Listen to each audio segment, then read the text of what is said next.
ಇದು ಕಂದಾಯ ಇಲಾಖೆಯ ಮತ್ತೊಂದು ಬಿಗ್ ಬ್ಲಾಸ್ಟಿಂಗ್ ಸ್ಟೋರಿ. ಸರ್ಕಾರದ ಆದೇಶಕ್ಕೆ ಕವಡೆ ಕಾಸಿನ ಕಿಮ್ಮತ್ತು ಕೊಟ್ಟಿಲ್ಲ ಕಂದಾಯ ಇಲಾಖೆಯ ನೌಕರರು. ಸರ್ಕಾರದ ಟ್ರಾನ್ಸ್ಫರ್ ಆದ್ರೂ ಕೂಡ ಕೂರ್ಚಿ ಬಿಡದೆ ಹಂಗೆ ಕೂತ್ಕೊಂಡಿದ್ದಾರೆ.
ಇದು ಕಂದಾಯ ಇಲಾಖೆಯ ಮತ್ತೊಂದು ಬಿಗ್ ಬ್ಲಾಸ್ಟಿಂಗ್ ಸುದ್ದಿ. ಸರ್ಕಾರದ ಆದೇಶಕ್ಕೆ ಕವಡೆ ಕಾಸಿನ ಕಿಮ್ಮತ್ತು ಕೊಡ್ತಾ ಇಲ್ಲ ಕಂದಾಯ ಇಲಾಖೆಯ ನೌಕರರು. ಸರ್ಕಾರ ಟ್ರಾನ್ಸ್ಫರ್ ಮಾಡಿದ್ರೂ ಕೂಡ ಕುರ್ಚಿ ಬಿಡದೆ ಕಂದಾಯ ಇಲಾಖೆಯ ಕೂತ್ಕೊಂಡಿದ್ದಾರೆ. ಇಲಾಖೆಯ ಸಚಿವರೇ, ಕಾರ್ಯದರ್ಶಿ ಕಠಾರಿ ಅವರೇ, ಸ್ವಲ್ಪ ಇತ್ತ ಗಮನವನ್ನ ಕೊಡಬೇಕು ನೀವು. ಇಲಾಖೆಯಲ್ಲಿ ಗ್ರಾಮ ಆಡಳಿತ ಅಧಿಕಾರಿಗಳ ಆಟಕ್ಕೆ ಬ್ರೇಕ್ ಹಾಕಿಬಿಡಿ. ಇದು ಗ್ರಾಮ ಆಡಳಿತ ಅಧಿಕಾರಿ ಭರತ್ ಕುಮಾರ್ ಕಳ್ಳಾಟದ ಸುದ್ದಿ. ಭರತ್ ಕುಮಾರ್ನನ್ನ ಸರ್ಕಾರ ನವೆಂಬರ್ 1ರಂದು ವರ್ಗಾವಣೆ ಮಾಡಿದೆ. ಬಾಗಲೂರು ವೃತ್ತದಿಂದ ಅತಿ ಬೆಲೆ ನಾಡ ಕಚೇರಿಗೆ ಟ್ರಾನ್ಸ್ಫರ್ ಮಾಡಲಾಗಿದೆ. ಆದರೆ ವರ್ಗಾವಣೆಯಾಗಿ 14 ದಿನ ಆದ್ರೂ ಕೂಡ ಹುದ್ದೆ ಬಿಡ್ತಾ ಇಲ್ಲ ಭರತ್. ಏನು ಕೂರ್ಚಿ ಪೆವಿಗಾಲ್ ಹಾಕ್ಬಿಟ್ಟವರು ಏನೋ ಗೊತ್ತಿಲ್ಲ.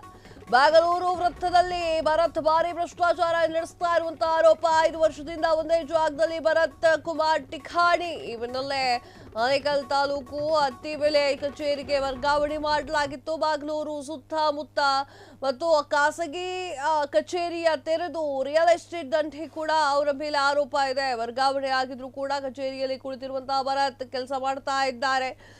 ಸರ್ಕಾರ ವರ್ಗಾವಣೆ ಆದೇಶಕ್ಕೆ ಡೋಂಟ್ ಕೇರ್ ಎಂದಿರುವಂತಹ ವಿಎ ಭರತ್ ಕುಮಾರ್ಗೆ ಯಲಹಂಕ ತಹಶೀಲ್ದಾರ್ ಶ್ರೇಯಸ್ ಸಾತ್ ಆರೋಪ ಕೂಡ ಕೇಳಬರ್ತಾ. ಗ್ರಾಮ ಆಡಳಿತಾಧಿಕಾರಿ ಭರತ್ ಕುಮಾರ್ ಅಕ್ರಮಕ್ಕೆ ತಹಶೀಲ್ದಾರ್ ಶ್ರೇಯಸ್ ಕೂಡ ಬೆಂಬಲವನ್ನು ಸೂಚಿಸ್ತಾ ಇದ್ದಾರಾ? ಬಾಗ್ಲೂರು ವೃತ್ತಕ್ಕೆ ಯಾವ ವಿಎ ಬಾರದಂತೆ ಭರತ್ ಯತ್. ಬಾಗಲೂರು ವೃತ್ತದಲ್ಲಿ ಸರ್ಕಾರಿ ಜಾಗಗಳ ಮೇಲೆ ವಿಎ ಕಣ್ಣು. 5 ವರ್ಷದಿಂದಲೂ ಕೂಡ ಕೋಟಿ ಅಕ್ರಮ ಹಣ ಸಂಪಾದನೆ ಆರೋಪ. ಈಗಾಗಲೇ ಬಾಗಲೂರು ವೃತ್ತದಿಂದ ಬಿಡುಗಡೆ ಆಗಿರುವಂತಹ ಭರತ್ ಕುಮಾರ್. ಎಸ್ ವೀಕ್ಷಕರೇ, ಹೇಳೋರು ಕೇಳೋರು ಯಾರಿಲ್ವಾ ಇವರಿಗೆ ಅಂತ ನನಗೆ ಗೊತ್ತಾಗ್ತಾ ಇಲ್ಲ. ಟ್ರಾನ್ಸ್ಫರ್ ಆದ್ರೂ ಅಲ್ಲೇ ಕೂತ್ಕೊಂಡಿರೋದು ಯಾಕೆ? ಟ್ರಾನ್ಸ್ಫರ್ ಆಗಿದೆ ತಾನೆ, ಎದ್ದು ಹೋಗ್ಬೇಕು.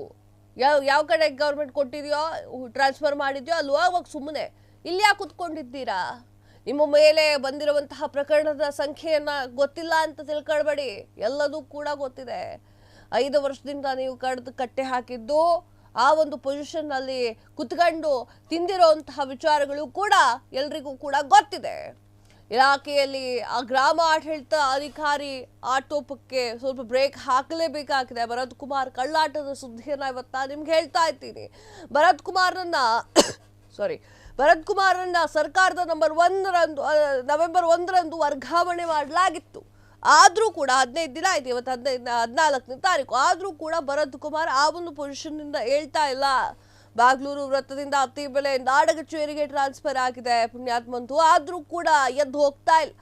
ಆದ್ರೆ ವರ್ಗಾವಣೆಯಾಗಿ 14 ದಿನವಾದ್ರೂ ಕೂಡ ಹುದ್ದೆಯನ್ನ ಭರತ್ ಬಿಡ್ತಾ ಇಲ್ಲ. ಬಾಗ್ಲೂರು ವೃತ್ತದಲ್ಲಿ ಭರತ್ ಭಾರಿ ಭ್ರಷ್ಟಾಚಾರ ನಡೆಸ್ತಾ ಇರುವಂತಹ ಆರೋಪ ಕೇಳಿ ಬಂದಿರುವಂತಹ ಹಿನ್ನೆಲೆಯಲ್ಲಿ ಈ ರೀತಿ ಆಗ್ತಾ ಇರುವಂತದ್ದು. 5 ವರ್ಷದಿಂದ ಒಂದೇ ಜಾಗದಲ್ಲಿ ಭರತ್ ಕುಮಾರ್ ಪೆವಿಕಲ್ ಹಾಕಿ ಕೂತ್ಕೊಂಡು ಠಿಕಾಣಿ ಓಡ್ಕೊಂಡು ಎಲ್ಲ ಊಟ ತಿಂಡಿಗೇನು ಎಲ್ಲಿ ಹೊಡೆದ್ರೆ ಏನು ಬರುತ್ತೆ ಅನ್ನೋದೆಲ್ಲ ಗೊತ್ತಿರೋ ತರ ಕಾಣಿಸ್ತಾರೆ. ಇವರೆಲ್ಲ ಆನೇಕಲ್ ತಾಲೂಕು ಅತಿಬೆಲೆ ಕಚೇರಿಗೆ ವರ್ಗಾವಣೆ ಮಾಡಲಾಗಿತ್ತು.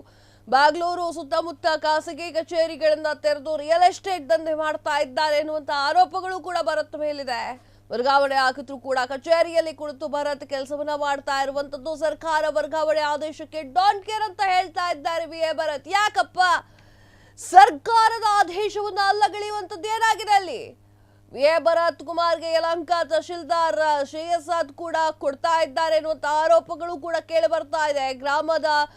ಗ್ರಾಮ ಆಡಳಿತಾಧಿಕಾರಿ ಭರತ್ ಕುಮಾರ್ ಆ ಒಂದು ಅಕ್ರಮಕ್ಕೆ ತಹಶೀಲ್ದಾರ್ ಶ್ರೇಯಸ್ ಬೆಂಬಲವನ್ನ ಕೊಡ್ತಾ ಇದ್ದಾರಾ ಎನ್ನುವಂತ ಪ್ರಶ್ನೆ. ಬಾಗಲೂರು ವೃತ್ತಕ್ಕೆ ಯಾವ ವಿ ಎ ಬಾರದಂತೆ ಭರತ್ ಪ್ರಯತ್ನ ಮಾಡ್ತಾ ಇದ್ರಂತೆ. ಬಾಗಲೂರು ವೃತ್ತದಲ್ಲಿ ಸರ್ಕಾರ ಜಾಗಗಳ ಮೇಲೆ ವಿ ಎ ಕಣ್ಣನ್ನ ಇಟ್ಟಿರುವಂತದ್ದು. 5 ವರ್ಷದಿಂದಲೂ ಕೂಡ ಕೋಟಿ ಅಕ್ರಮ ಹಣವನ್ನ ಸಂಪಾದನೆ ಮಾಡಿರುವಂತ ಆರೋಪ ಕೂಡ ಭರತ್ ಮೇಲಿದೆ. ಹೀಗಾಗಿ ಬಾಗಲೂರು ವೃತ್ತದಲ್ಲಿ ಬಿಡುಗಡೆ ಆಗಿರುವಂತಹ ಅಂದ್ರೆ ಬಾಗಲೂರಿನಿಂದ ಎತ್ತಂಗಡಿ ಮಾಡಿದ್ರು ಕೂಡ ವಿ ಎ ಭರತ್ ಅಲ್ಲೇ ಠಿಕಾಣಿ ಹೂಡಿರೋದು ಸಾಕಷ್ಟು ಅನುಮಾನಗಳಿಗೆ ಕಾರಣವಾಗಿರುವಂತದ್ದು. ವೀಕ್ಷಕರೇ, ಕ್ಷಣ ಕ್ಷಣದ ಸುದ್ದಿಗಳಿಗಾಗಿ ಫ್ರೀಡಂ ಟಿವಿ ಸಬ್ಸ್ಕ್ರೈಬ್ ಮಾಡಿ, ಲೈಕ್ ಮಾಡಿ ಹಾಗೂ ಫಾಲೋ ಮಾಡಿ. ಹೊಸ ಸುದ್ದಿಗಳ ನೋಟಿಫಿಕೇಶನ್ಗಾಗಿ ಬೆಲ್ ಐಕಾನ್ ಮೇಲೆ ಕ್ಲಿಕ್ ಮಾಡಿ.